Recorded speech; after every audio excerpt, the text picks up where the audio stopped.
This program has been brought to you by Zoho Corporation.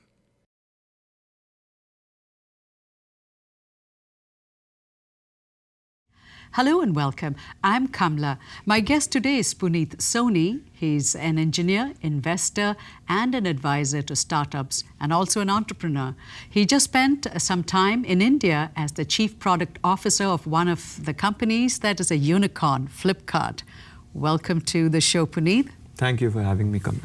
So your last position was as chief product officer of an Indian unicorn company, Flipkart. Tell us, let's just pull back, e-commerce. What have you learned about e-commerce overall? It's interesting. I always joke with people that almost every gig I've taken is in a completely different sector. And so I started in enterprise. I've done search, I've done mobile apps, I've done hardware. I think the big thing that you learn when you actually get into e-commerce is that unlike many of the other pure software things we do, it's a much more structured business. There is huge operating costs. It's very operational in the way you actually structure it. If you make mistakes, then the impact is on millions of people, and those people actually have the product in your hands. And sometimes you can't control it, especially if you're a marketplace, because there's all sorts of sellers who you may not have any direct relations with, who are the ones who are actually supplying this. So e-commerce, in many ways, shopping is probably one of the most basic tasks that human beings do. And you're now taking it online and using the power of scale, or power of internet to scale it. In effect, affecting thousands of habits, millions of people. The burden of responsibility is much more significant sometimes. And what role does technology play in that then? Well, you can't really, there's not enough money and people in the country to actually support India's e-commerce ambitions. Without technology, you can't scale. I'll give you a simple example. Let's say you open your platform and make it a marketplace. Let's say you start selling watches. So a lot of different sellers will come in and they will want to sell watches. How do you know which ones are fake? All the user is looking at is a photo and he's clicking and saying buy. Can you actually go and look at every single watch and then check it before you send it to the person? Impossible. You can't scale. So you can't authenticate it. So then what you need to build is a machine learning model that actually looks at pricing and looks at the watch and looks at images and figures out that this might be fake, and then you actually have somebody look at it. So without technology, you're talking about millions of dollars of fake sales. So what do you think shopping is going to be like in future, having spent some time in the e-commerce space? Globally, how do you think we're going to be shopping 5-10 years from now? Are we going to be sitting in our living room, like Apple says, and watch on TV and shop from there?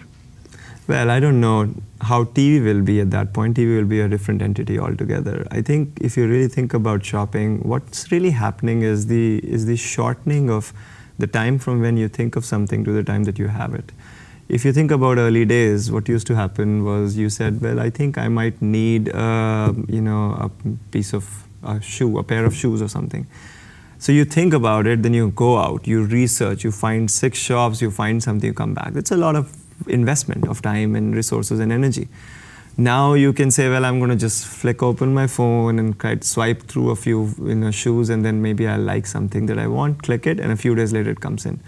But what if a time comes where your shoe knows it's worn out and it basically sends a message to this service that actually pops up something on your phone which says, here's 5 different new styles that are here. Do you want them? You say yes, and it shows up within 2 hours because you have drone delivery that's working with last mile logistics. So the difference between intention or thought and actual action keeps decreasing. And I think that's what technology is going to bring about. When did you get interested in technology as a kid?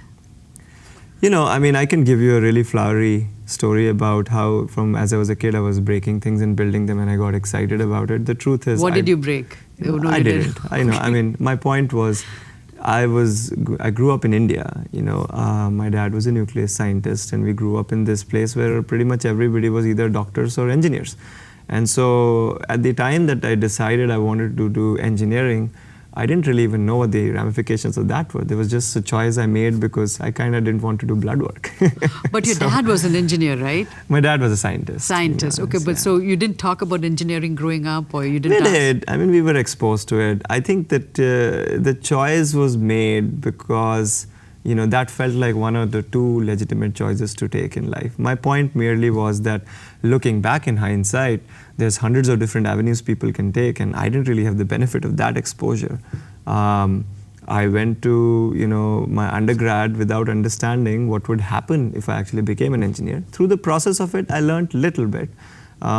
Exposure to any particular area creates some amount of passion for it. What I realized over time was that engineering is a mechanism with which you learn things.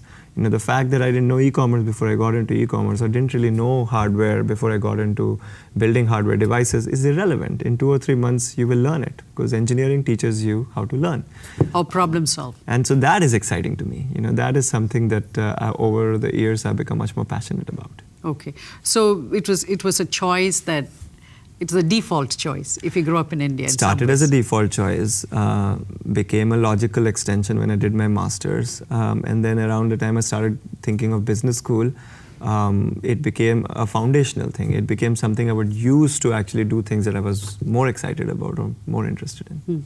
Were you good in math and science? Yeah, I was reasonably good, pretty good. You didn't encounter any problems when in high school in math? No. And who helped you with your math homework? Dad? Dad. Actually, no, Mom. Dad would help with physics, you know. I was relatively good in academics, so for most part, most subjects I would try to do well, and I was doing well. My mom was probably the person who put in most effort. I would say that late nights, sitting around with me so that I'm not the only person who's working when everybody else is sleeping.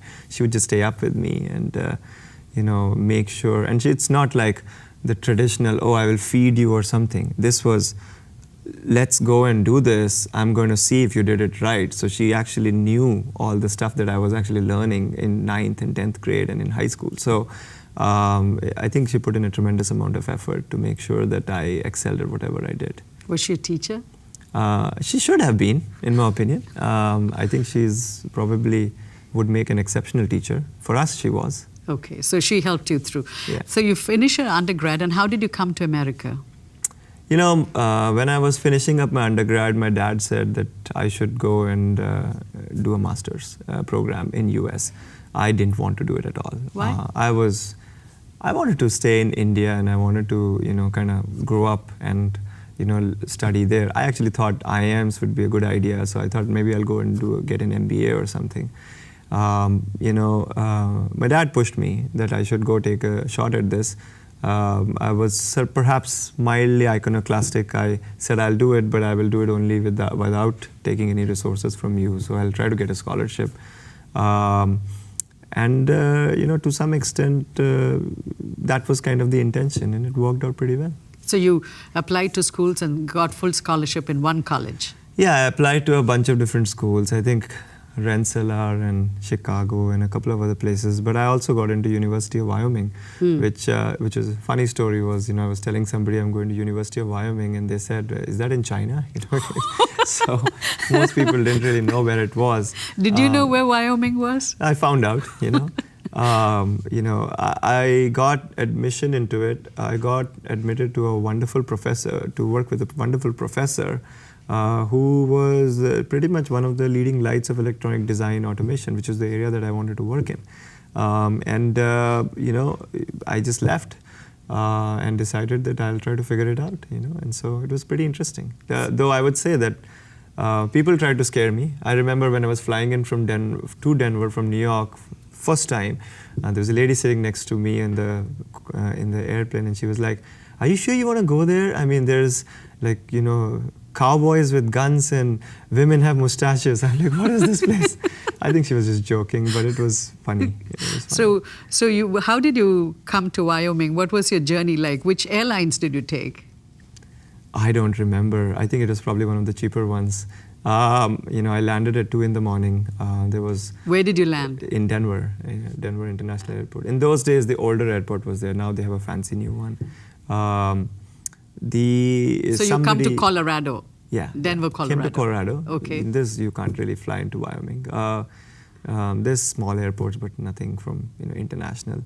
I had a person from my university, an Indian student from 1 year ahead, who had actually driven in 2.5, 3 hours to pick me up, because they were afraid that I would probably be overwhelmed. And that's probably one of the more important things that you learn when you get here, the amount of help and infrastructure you get from the community.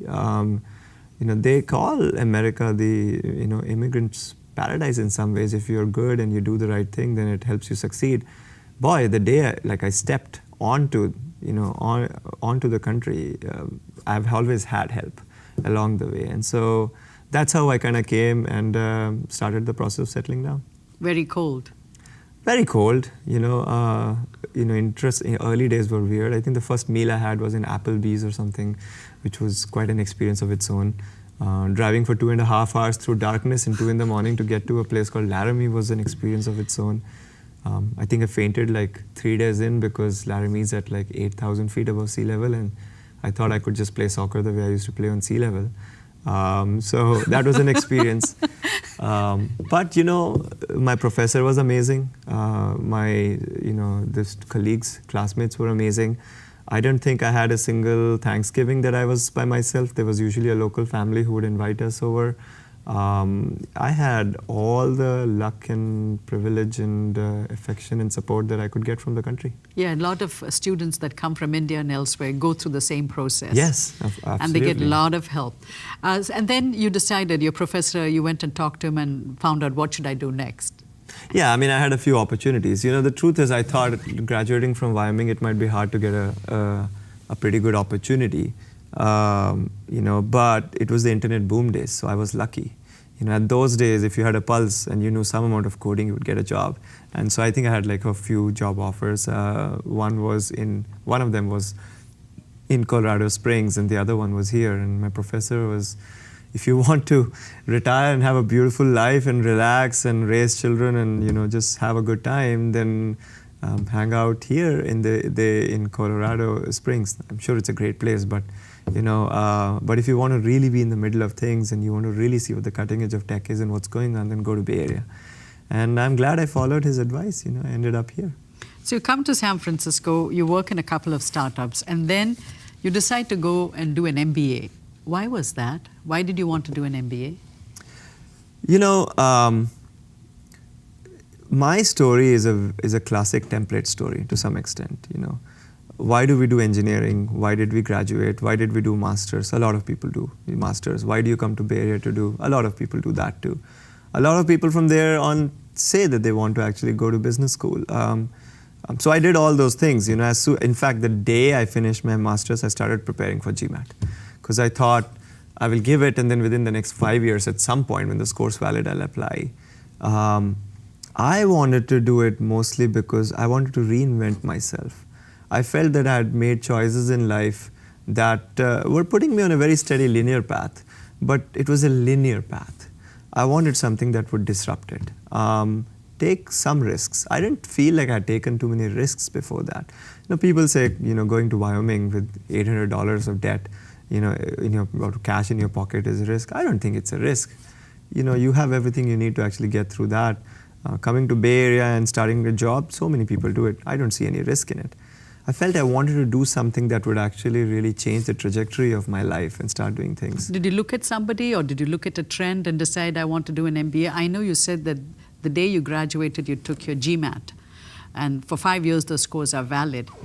But why did you wait? You took a few jobs after you graduated, and you waited, what, 4 years? Yeah, I mean, mostly because by then I had understood that if you really wanted to go to business school, it's better to learn how to operate in a working place and learn what kind of challenges.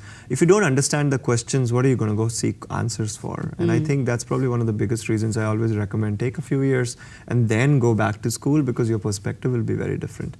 And I think in my case, my perspective was very different by the time I actually decided to apply a couple of years later.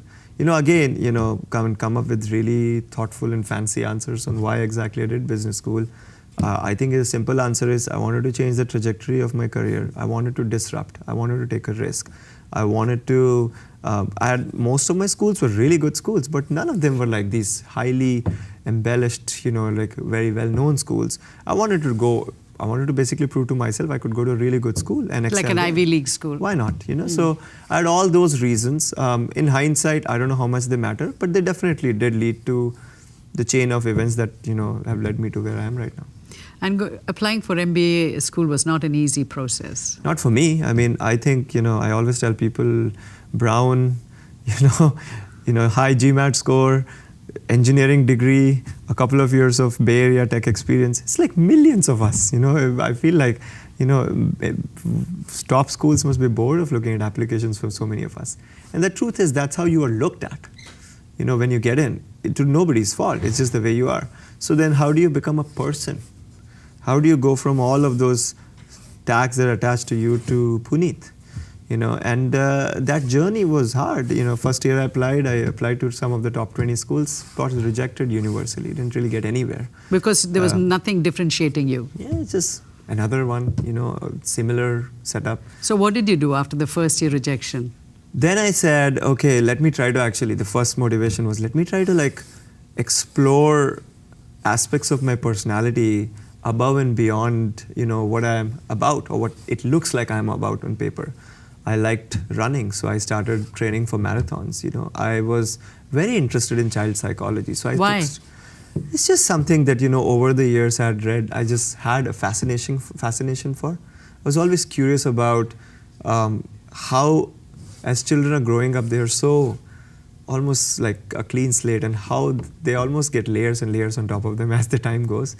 So it's something that I just wanted to do. I went and took a couple of courses. I got very interested. Then I went into, an organization where I spent time mentoring children from disadvantaged background. That was interesting. Then, I was interested in mountaineering, so I started climbing. Started doing a bunch of these things. And initially I did them with a purpose. I thought it'll make a good story. And differentiate you when you apply again. Of course, absolutely. And then I applied again and didn't get in anywhere. So all that you'd worked on didn't help? Maybe it did, but the timing was still off, So by the time I actually applied the third time, the process of actually applying had made me different. My perspective was different. I think I had a deeper understanding and empathy for what it took for parents to bring up children in a society where it can be pretty difficult for a single parent to do that. I had a deeper understanding of, what it takes to push yourself beyond your physical limits. I thought I couldn't run more than 4 or 5 miles. I had a ligament injury. Doctor said you couldn't even run. To run 26.2 miles consistently, and then you realize it's actually all in the mind. Physically, you can do almost anything you want to do. So I had a deeper sense of what kind of a person I wanted to be. And then when I wrote my essays in my application, it was a different person. And by the third year, I applied to the top 5 schools and I got into pretty much all of them. And so you decided to go to Wharton? Yes. Okay. So you spent 2 years at Wharton. You incur a debt of $250,000. Approximately. And I believe you also were a choreographer at Wharton? Yes. Well, I don't think I was a choreographer at Wharton. You dance? I just like dancing, so. You do? Yeah. Are those videos that I saw of you and some? Yeah. Really? Yes. Okay, that was a surprise. I couldn't. Yes. Okay, so you also did choreography at Wharton. It's a relative term. We are business school students, so I was having fun with my friends. Is the right way to put it? We were on a stage. There were 1,000 people watching us, and we were dancing. So what, this was Bhangra, Bollywood? Bhangra. Bhangra, yeah. Okay. Punjabi, what do you expect? You're from the Punjab. Yes. So then when you graduate from Wharton, what decision did you make? Why did you decide to come back to the Bay Area? You could have, ended up doing something else on the East Coast. What has happened over the years has been a steady increase in the ability to take risks. And that may coincide with the steady understanding or increasing understanding of confidence that it's okay. It's actually not a big deal. By the time I was in the second year of Wharton, I thought I wanted to do venture capital. The cycle of recruitment of venture capital is very at the end of graduation. By the time I actually got a couple of jobs, I decided they were not the right ones for me. I hadn't really started a company from start. I hadn't really operated companies from a business perspective. Who was I to actually start investing in and advising companies on how they should grow? You hadn't climbed that mountain. Oh, I mean, I'm a player. Well, how could I become a coach that quickly? I had just barely started learning how to play. And so, I decided that I didn't want to do that. And then basically, I pinged a few alum, and one of them was in Google. They referred me, and I got a job in Google. And Google was your meal ticket. Google was amazing. It was the seminal, in many ways, experience of my life. For the next, 7-8 years, I was in Google working in a variety of different groups. Every 2 years, I was doing different things in the company and learning a lot.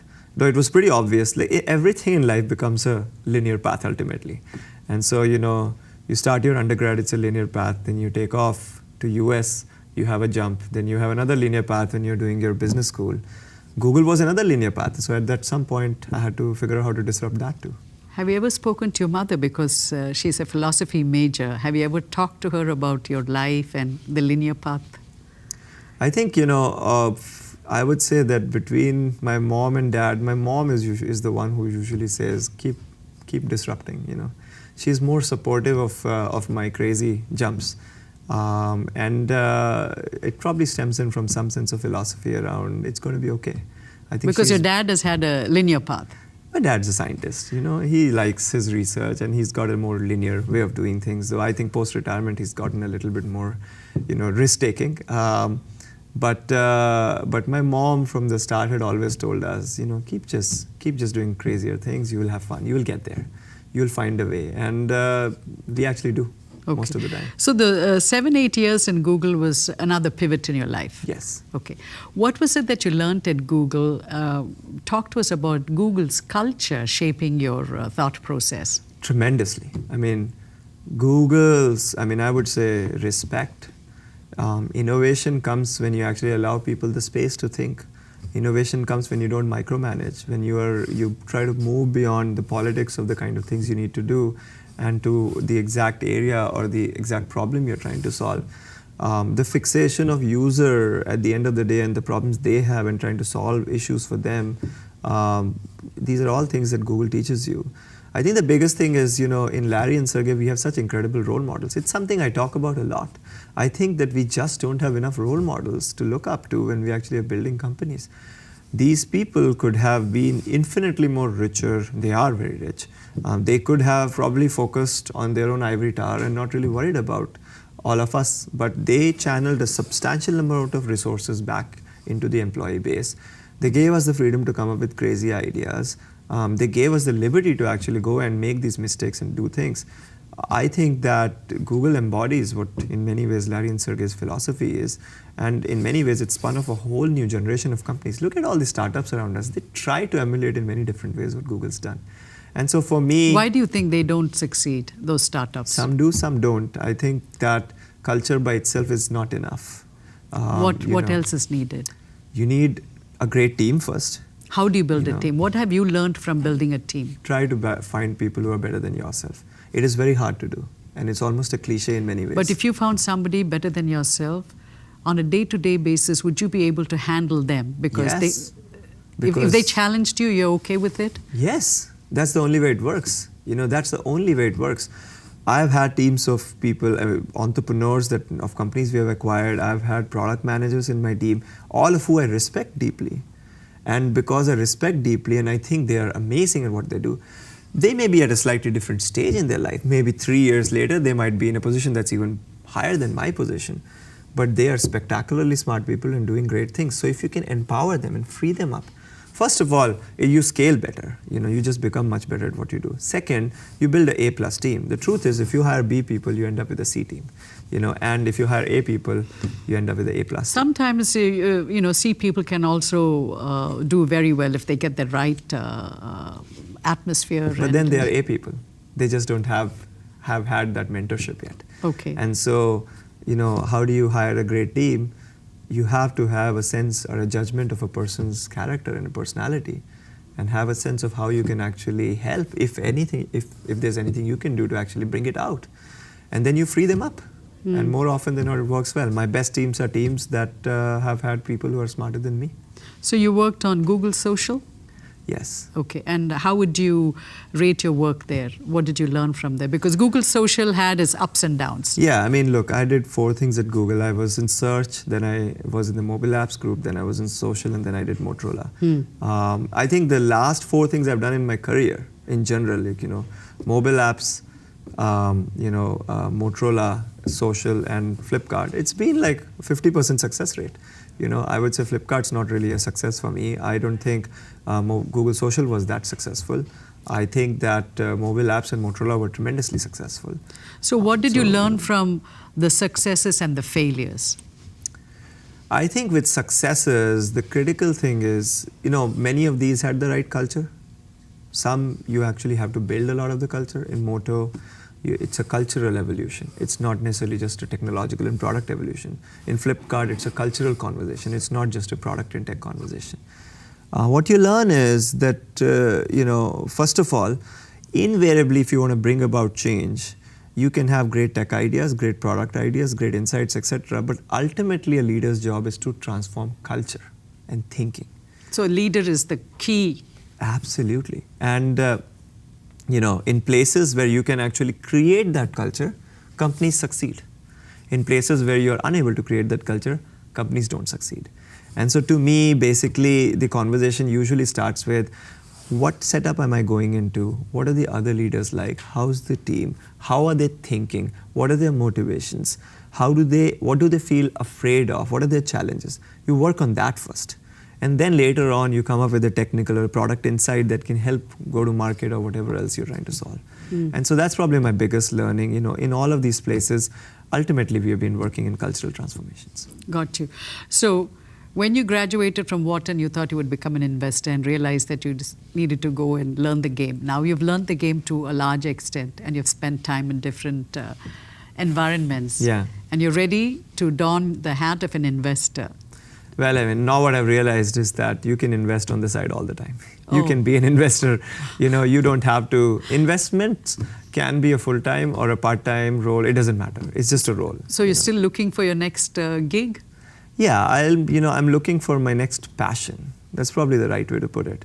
With Google, and Motorola and Flipkart, I'm again on another linear trajectory. If I want, I probably, privileged or lucky enough that I could get like a, C, O position somewhere or a SVP some position somewhere.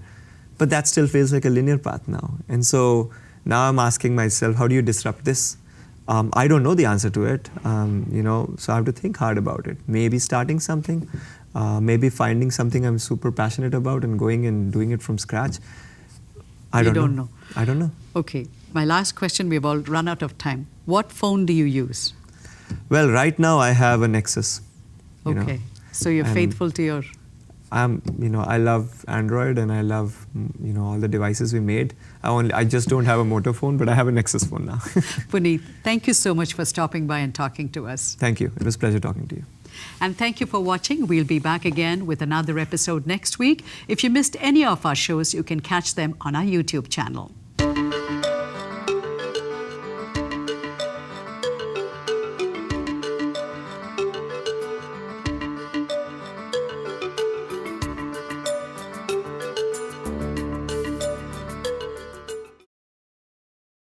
This program has been brought to you by Zoho Corporation.